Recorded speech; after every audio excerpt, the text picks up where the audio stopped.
Hey guys, Colin here, and I'm back for this week's video of my collections of stuff, basically records, antiques, other things. I might show off on as movies, writing stuff, typewriters, crazy contraptions, watches, just whatever. I decided to show old bottles, books. Anyway, let's get right to it. We got the best of Lou Reed, Walk on the Wild Side. Now this has Walk on the Wild Side, Wild Child, Sweet Jane, White Light, White Heat, Coney Island Baby, amongst others. You know, I have several of his, or, you know, the records. But if I just wanted to hear a few of the hits, I can pop this on, which is like, I like those best of records. And next we have a kind of a theme going on here, as you'll notice as we go through the next several of these records.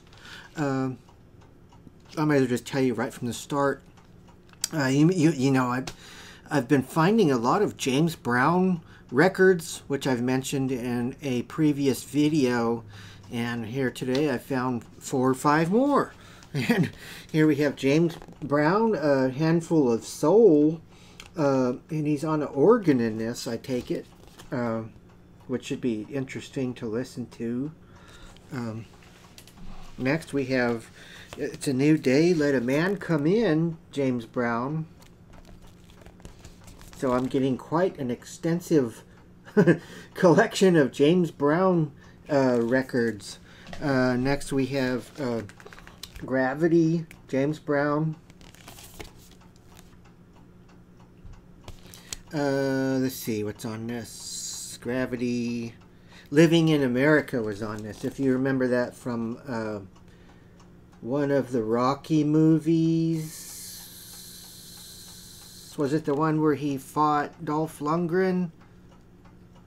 I can't remember. The Russian dude. Was it that movie? Or was it the one with Mr. T? I can't remember. I get those movies kind of mixed up. James Brown, Reality, was kind of a 70s black velvet painting vibe going on in there, on that cover. That would make a cool painting, wouldn't it? Like on black velvet for or black light poster, maybe something along those lines. And next, James Brown plays and directs the James Brown Band instrumentals. She was so funky down here, and I'm assuming that this is an instrumental record because he does have a couple where he's not singing in them. He's just directing his band, and he might be on the organ playing or something. And let's see, for the antique part of this, I found an old theater chair and a little corner table for my little writing. I'm going to make a little writing nook here in the corner for when I do my poetry and things like that. And it's a movie theater chair from Eudora, Kansas. And I looked it up, and the only theater I could find in Eudora, Kansas that used to be there was called The Victory. And it opened in 1942. And it shut down sometime in the mid-60s because they had a couple of fires. And it ruined their business there. Now, I'm assuming this chair came from that theater, but I'm not really for sure. But that is the only theater that I could find that ever existed in Eudora, Kansas. And it has these cast iron legs, and I'm pretty sure it's reupholstered and a wooden back. But with the cast iron legs, I think it might be from when they first opened, like sometime in the 40s, because that's when they used cast iron for a lot of different things. They kind of stopped using cast iron later on in the later years for making stuff. But I'll put a picture up at the end of this video to show you that stuff. And going back with the writing theme, which I just told you about, the poetry and stuff, Sometimes I do these scribblings and things in my composition book for things like this little book that came out. Call-in Medicine Horse, Broken Bones. You can pick this up at randylux.com if you want one. It's about $10. It has some of my scribblings in it. It just came out recently.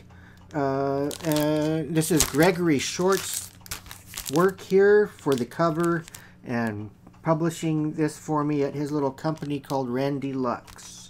And he's also a YouTuber. Go check out his YouTube channel. It's just under Gregory Short, I believe. And check this out too if you want. But my scribblings I was getting to, I do in this little composition book here sometimes, just writing down stuff for ideas and things like that. And going with that, I'm not going to talk about books in this video except for the one I just showed you of mine. Anyway, going along with that, I'm going to talk about some pens for a different type of, you might think it's a boring subject, I suppose, but I like using these fountain pens for my scribblings. It's just fun using them. And if you don't know what a fountain pen is, it's not your typical ballpoint pen. It has a pointy type section there where the ink comes out on the end, and that's called a nib. This pointy section that's right here, y'all. And most of these are medium nibs, which means it has a medium thick line. Some do also have thin. You can get thinner, thinner nibs, which will give you a thinner line in your writing. But I just love using these for my scribblings. They're very smooth. This one here is a Jinhao. I don't know if I'm saying that right. Jinhao 440, they call it. And it's a blue marble type plastic pen. And these Jinhao ones have some weight to them, which I like. You know, different writers, they might like a lighter pen. Me, I prefer a little bit heavier one where I can actually feel there's something in my hand to write with. And let's see, some other pens. Here we have a Lamy. This is a German fountain pen, and it has a little window on the side here where you can see how much ink's in there and when you might run out. Next we have a Noodler pen, and this is a very light pen, light plastic. This is one of those, it doesn't hardly feel like you're holding anything in your hand. Some people prefer that weight.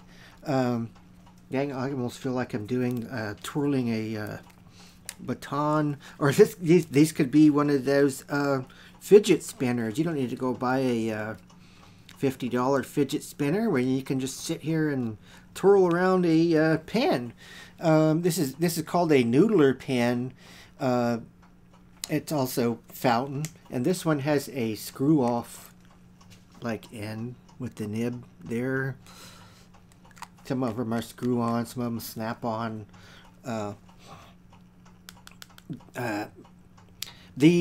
Most of these also come, you can order a flexi nib, which means that the nib flexes and it'll do different thicknesses in your writing. Like for calligraphy, it'll go for a thinner to a thicker line depending on how hard you press on it. But I'm not into calligraphy. I'm just scribbling my writings, so I just kind of I just prefer just a line, you know. It doesn't have to be flexi lines or that sort of stuff. And here's a kind of a fancier, this is a pen called Zanzui. It's made out of bamboo.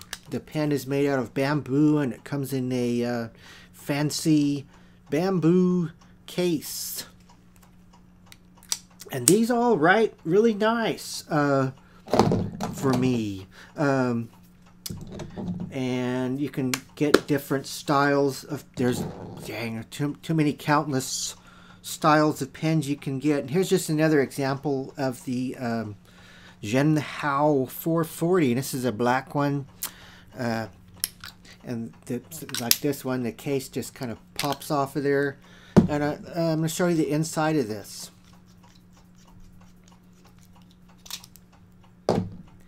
And it has a, that's the chamber for the ink right there. And it pops out of the end of the pen like that.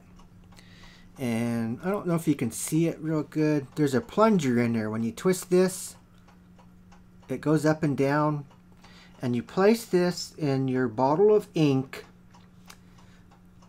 and you twist like this, and the ink will go up inside of that little plastic reservoir area down there at the bottom. And you put your ink in there. You kind of wipe it off with some tissue, and then you stick it back in the end like so. Pop it back in your pen, twist it on, and it's ready to go right there. They don't all, most of them do have that with it, and most of them do also use these little cartridges you can just stick in there that already has ink, and when it's empty you just throw it away. And here's a couple of different types of ink. This is just the regular old black ink, Visconti ink. And here's one of my favorites. It's the Noodler's Red. This is like blood red, the color of this ink.